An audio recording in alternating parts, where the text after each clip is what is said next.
মনে রাখবেন, ভাঙ্গা জিনিসগুলাকে আল্লাহ এমন ভাবে সুন্দর করে নতুন করে সাজাবে, আপনাকে এমন সুন্দর জীবন দান করবে, যারা আপনাকে নামাতে চেয়েছিল তারা আপনি পর্যন্ত আর পৌঁছাতে পারবে না। সুবহানাল্লাহ।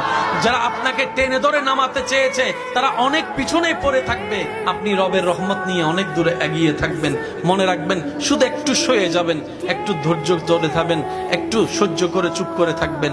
যত সইবেন তত পাইবেন, যত সইবেন তত পাইবেন। কোনো আফসোস নাই, কোনো আপত্তি নাই, কোনো হা হতাশ নাই। রবকে শুধু এতটুকু বলবেন, যখনই মন খারাপ হবে সিজদায় মাথাটা ঝুঁকিয়ে, ইয়া রব, আমি যা পেয়েছি কোনো কিছু পাওয়ার যোগ্যতা আমার কাছেই নেই, সব তুমি দয়া করে দান করেছো, সব তুমি দয়া করে দান করেছো। একটা জিনিস পাওয়ার যোগ্যতা আমার নাই, এই চোখ পাওয়ার মতো যোগ্যতা আমার কাছে নেই, এই কান শোনার মতো কান আমার কাছে নেই। আল্লাহ, কোনো কিছুরই পাওয়ার যোগ্যতা নাই, তুমি দয়া করে দেখার জন্য দুইটা চোখ দিয়েছো, তোমার দরবারে শুকরিয়া। সুবহানাল্লাহ।